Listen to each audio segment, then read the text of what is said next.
Hi folks, it's me, Digger Does. Welcome back to my channel. No, today we're not going to be doing Arnis. I'm saving that for another video. Today I just wanted to share with you my weapons collection. How over the years I've collected many different things, and some I found, others I bought, others were given to me. But the one I want to start with is this right here. It's just a simple little stick off the vine. And I found this in my backyard and found it to be a perfect length for practicing arnis.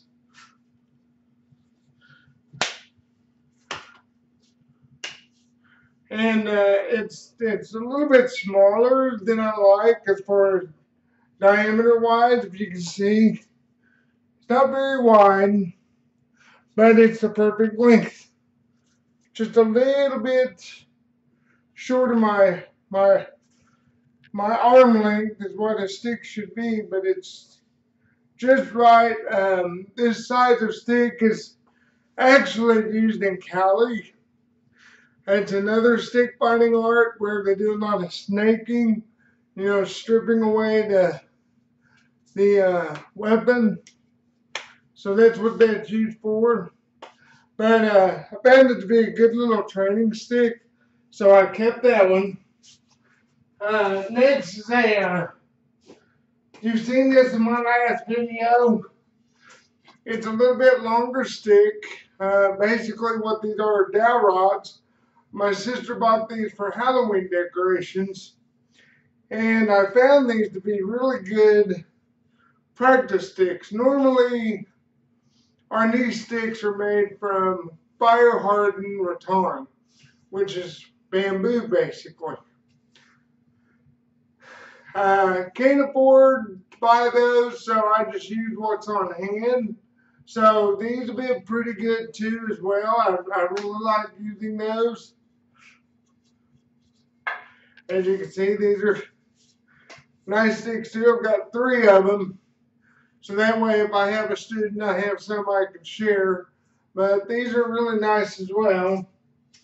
Next is my cane collection. I studied Aikido briefly and really like the idea of a cane being a weapon. For one, it is the only legal carry weapon in the United States. And you won't be pulled over for carrying it because you may be disabled like I am. Or you may be old, frail, and need something to support your body with. Well, it could be used as a weapon as well. And this one here belonged to my great-grandfather, and it's what started out my cane collection. A cane should really come up to about your hip, but I have some of varying lengths, and I even have ones of different sizes and shapes. This one's a little bit shorter. It's made out of like a hardwood. It's a really nice little stick, and it's short enough that I can even do my stick fighting with it. But really, a weapon, a stick, a knife, spear, staff, whatever, is basically just an extension of the hand. So whatever you can do with a weapon, you can do with your hand. But that's for another video.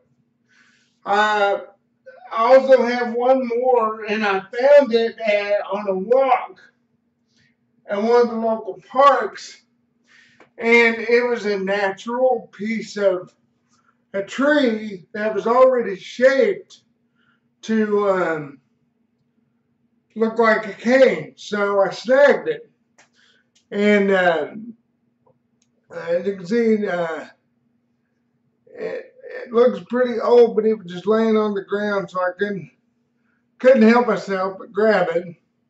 You can even probably play golf with it.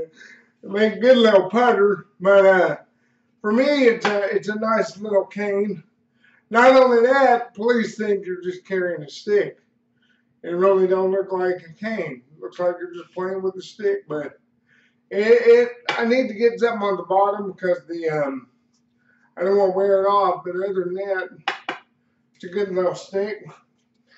Now, when I was studying in Rebel Karate, that was my first entrance into weapons training as far as sticks, knives, swords, so on and so forth. And this is just a wooden ninja sword, also called a bokken.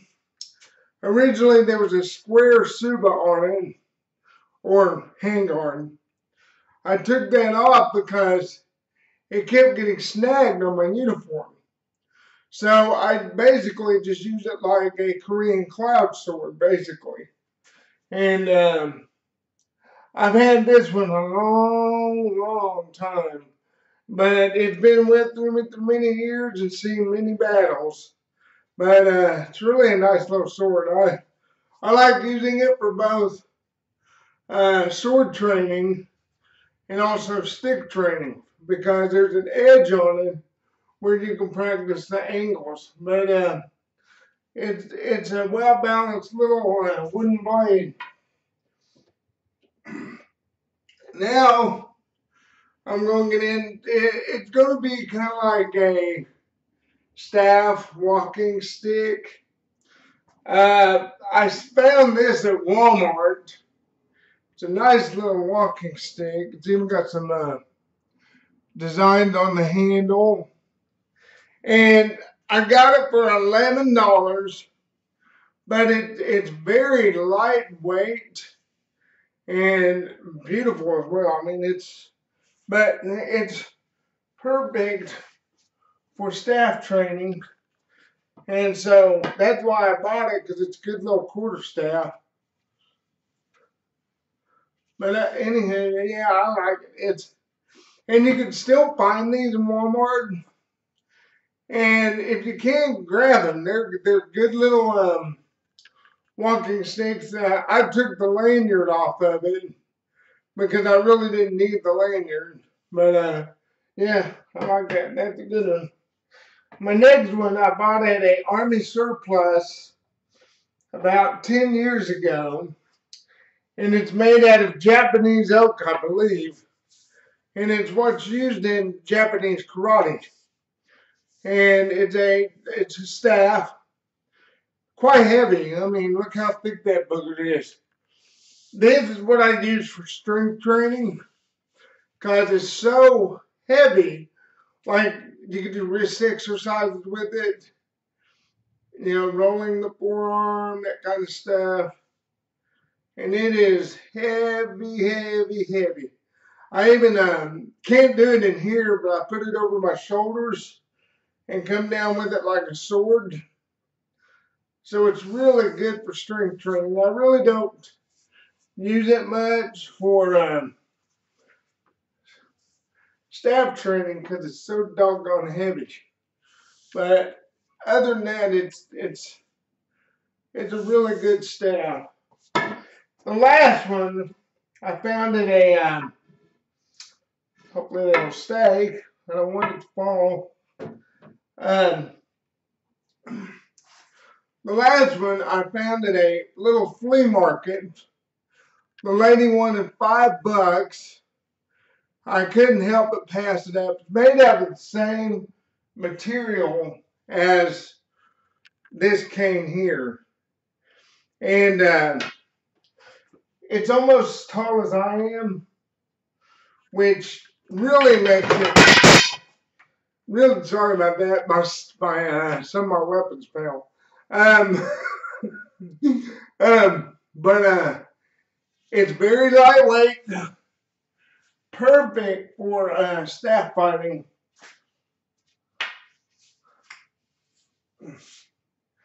I carry this one like when I'm out on a long hike, and I don't really carry walking sticks in the city except for this one here. I carry this one quite a bit because it's the right height. I mean, it looks almost like a stick as well, but This one's more for like being out in the woods. This one is for urban hiking. And last but not least, I'm going to show you a couple knives that I have. Do not fall. The first one, my brother brought back to me from Iraq. And you're thinking, why would a Muslim knife be a part of my collection? Well, for one thing, Salat and our niece are somewhat influenced by Muslim fighting arts, especially when it comes to weapons. Many of their weapons come from Middle Eastern influences. And I like this knife because one, this is the way I like to hold the knife. Two, the blade is on the outside, which makes it perfect for this type of knife fighting, because not only can you punch steel, but you can cut as well while you're punching. So that's why I like this little knife. And I use it all the time when I'm training. Not only that, it has a good little pommel on the end for strikes to soft targets, like the temple, the neck, the groin, under the armpits, that kind of stuff. So, yeah, I like that little knife. And I want to thank my brother for giving me that. Now, in one of my first videos, I briefly showed this blade. Then the reason why I bought it is because it reminds me of a Filipino barong. And I said I'd use it for teaching angles. So real quick, I'm going to cover the angles that I've taught in the two previous videos to show you what angles would be like with a knife. Because really, down the road in Filipino martial arts, this is the weapon you come to master.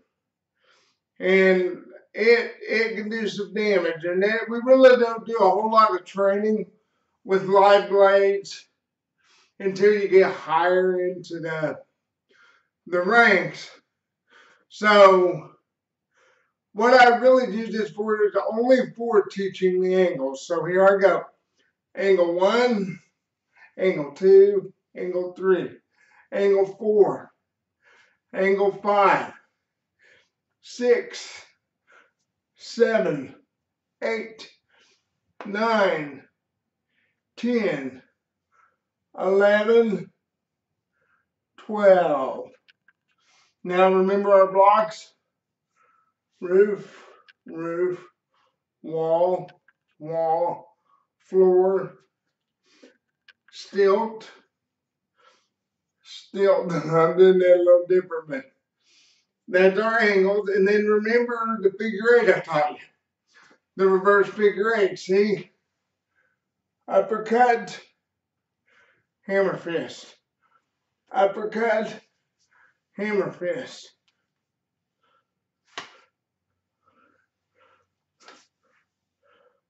Alright, folks. I hope you like my collection. Thank you for joining me again. And if you like this video, give me a like, comment, and please subscribe. The more the merrier. Until then, folks, deuces and do good. Bye-bye.